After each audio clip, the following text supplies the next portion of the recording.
प्रिया एक गरीब लड़की थी। उसके पापा एक मेडिकल स्टोर पर काम करते थे और माँ दूसरों के घर में चौका बर्तन करती थी।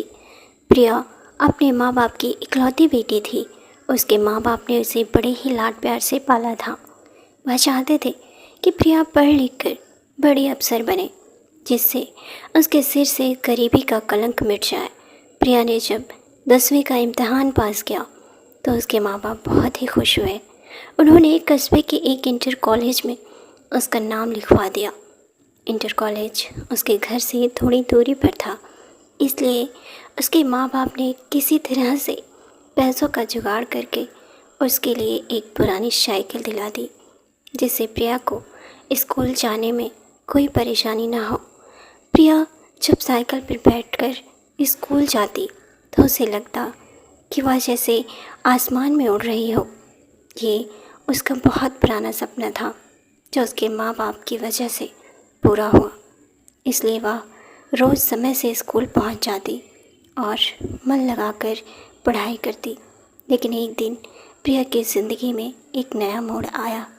स्कूल से छुट्टी होने पर उसने अपनी साइकिल ली और घर की ओर चल पड़ी। लेकिन अभी वह थोड़ी ही दूर पर आई थी कि पीछे से आती एक बाइक उसके बगल से गुजरी। बाइक को जो लड़का चला रहा था वह उसके ही उम्र का था। लड़के ने थोड़ा आगे जाकर अपनी बाइक रोक दी और प्रिया को रुकने का इशारा किया। प्रिया उस लड़के को अक्सर रास्ते में देखा करती थी। जब भी वह स्कूल जाती और स्कूल से आती थी तो वह लड़का सड़क के किनारे खड़ा होकर उसे देखा करता था। शुरू में उसे देखकर प्रिया को बहुत गुस्सा आता था, लेकिन धीरे धीरे वह उसे अच्छा लगने लगा था। इस तरह से रास्ते में रोक के जाने से प्रिया घबरा सी गई। पहले उसका मन हुआ कि वह अपनी साइकिल आगे बढ़ा दे, लेकिन फिर ना जाने क्या सोचकर उसने अपनी साइकिल में ब्रेक लगा दी। वो लड़का प्रिया के पास आ गया और धीरे से बोला, मेरा नाम अमित है। मैं रोज़ आपको स्कूल जाते हुए देखता हूँ। अगर आप बुरा ना मानो तो मैं आपसे कुछ कहना चाहता हूँ। प्रिया के मुंह से सिर्फ इतना ही निकला। क्या? अमित ने अपनी शर्ट की जेब से एक गुलाब की कली निकालकर उसके हाथ में रख दी और उसकी मुट्ठी बंद करते हुए बोला, मैं तुमसे बहुत प्यार करता हूँ। उठते बैठते सोते जागते हर समय बस तुम्हारे ही बारे में ही सोचता रहता हूँ। अमित और भी बहुत कुछ कहना चाहता था, पर प्रिया ने उसे चुप करा दिया।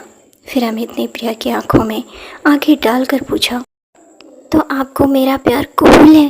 प्रिया शर्मा गई। उसे चुपचाप हाँ में गर्दन हिलाई और साइकिल पर बैठकर तेजी से चलाते हुए अपने घर को चली गई। इस तरह प्रिया और अमित की बातचीत शुरू हो गई। अमित रोज़ उसके लिए कोई न कोई गिफ्ट लाता, उसके लिए जीने मरने की कस्में खाता। उसकी बातें सुनकर प्रिया दीवानी हो जाती और सपनों की दुनिया में खो जाती। एक दिन अमित ने प्रिया को कहीं घूमने चलने के लिए कहा। पहले तो प्रिया ने जाने से मना किया, लेकिन फिर वह तैयार हो गई। उस दिन प्रिया बहुत खुश थी। प्रिया वहाँ पहुँच गई जहाँ पर अमित ने उससे मिलने के लिए कहा था। अमित ने प्रिया की साइकिल को एक दोस्त की दुकान पर खड़ी कर दी और प्रिया को बाइक पर बैठा कर चल पड़ा। अमित प्रिया को लेकर एक नदी के पास पहुंचा। वहां पर उसने अपनी बाइक खड़ी कर दी और दोनों घास पर बैठकर बातें करने लगे। अमित ने प्रिया से एक दो बातें ही की, फिर वह उसके करीब आ गया और उसके चेहरे से खेलने लगा। धीरे धीरे प्रिया पर एक नशा छाता चला गया। प्रिया अमित के मन की बात समझ नहीं पाई, इसलिए उसने अपने आप को अमित के हवाले कर दिया। दोनों एक दूसरे में प्यार में खो गए और दो चीज़ में एक जान हो गए। अभी वह दोनों ठीक से नॉर्मल भी नहीं हो पाए कि तभी ना जाने कहाँ से वहाँ पर 3 लड़के आ गए। उन्हें देखकर प्रिया डर गई और जल्दी जल्दी अपने कपड़े ठीक करने लगी। यह देखकर एक लड़के ने उसका हाथ पकड़ लिया और अपने पास खींचते हुए बोला, इतनी भी जल्दी क्या है? हम भी तो तुम्हारे दीवाने हैं, थोड़ा हमारा भी तो मनोरंजन करा दो। प्रिया आंखों में आंसू लिए अमित की ओर देख रही थी, पर वह प्रिया की मदद करने के बजाय हंस रहा था। यह देखकर प्रिया का दिल टूट गया। वह समझ गई कि यह सब अमित की एक सोची समझी चाल थी। प्रिया आगे कुछ सोच ही नहीं पाई, क्योंकि वह 3 लड़के उस पर भूखे भेड़े की तरह टूट पड़े थे। प्रिया मदद के लिए चिल्लाती रही और वो उसे नोचते रहे। कुछ ही पलों में प्रिया की सहन शक्ति ने जवाब दे दिया और वह बेहोश हो गई। लगभग 1 घंटे के बाद प्रिया को होश आया। वह तीनों लड़के और अमित वहाँ से जा चुके थे। दर्द की वजह से उसके शरीर में जान नहीं बची थी। उसकी आंखों के आगे अंधेरा छाया हुआ था। उसके सारे सपने चूर चूर हो चुके थे। उसे अपना जीवन समाप्त होता हुआ नजर आ रहा था।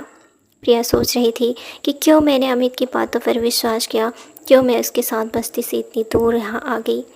अब मैं क्या मुँह लेकर अपने घर जाऊँगी, अपने माँ बाप को क्या बताऊँगी। मेरा यह हाल देखकर वो तो जीते जी मर जाएंगे। प्रिया के शरीर में बिल्कुल भी शक्ति नहीं बची थी। वह किसी तरह नदी के किनारे पहुंची। नदी का पानी तेजी से बह रहा था। प्रिया ने एक बार फिर अपने गरीब माँ बाप के बारे में सोचा, लेकिन साथ ही अमित का चेहरा भी उसकी आंखों के आगे आ गया। इसके साथ ही गुस्सा और घिन के भाव से उसका शरीर कांपने लगा। प्रिया रोते हुए नदी के किनारे खड़ी हो गई। उसने अपनी आंखें बंद कर ली, हाथों को जोड़कर मन ही मन अपने माता पिता से माफ़ी मांगी और फिर नदी में छलांग लगा दी। अगले ही पल प्रिया नदी में डूबने लगी, लेकिन अब न तो वह किसी को अपनी जान बचाने के लिए पुकार रही थी और न ही बचने की कोशिश कर रही थी। उसका मन अब भी अपने बेवफा प्रेमी के बारे में सोच रहा था और सोच रही थी कि मैंने उसकी बातों पर विश्वास ही क्यों किया, क्यों मैंने उसका एतबार किया, क्यों मैंने उससे प्यार किया, क्यों मैं उसकी नीयत को समझ नहीं पाई और फिर वह नदी की गहराई में डूबती चली गई। झूठे प्यार ने उसे बर्बाद कर दिया, उसकी जान ले ली। किसी से प्यार करना, किसी पर एतबार करना बुरा नहीं है, लेकिन अपने भीतर जज्बातों को पहचानने की क्षमता भी रखे। किसी की बातों पर एतबार करने से पहले उसे एक बार ज़रूर परखिए। किसी को अपना तन मन सौंपने से पहले उसके नतीजे के बारे में भी ज़रूर सोचिए, नहीं तो आप भी प्रिया की तरह धोखा खा सकते हैं, आप भी बर्बाद हो सकते हैं। आप ऐसे लोगों के बारे में क्या कहना चाहेंगे, हमें कमेंट में ज़रूर बताना। और वीडियो कैसी लगी, इस वीडियो से आपको क्या सीख मिली है ज़रूर बताना। और साथ ही ऐसी सच्ची प्रेम कहानियों के बारे में सुनने के लिए वीडियो को लाइक और चैनल को ज़रूर सब्सक्राइब कर लीजिएगा। तो मिलते हैं अगली वीडियो में। जय हिंद।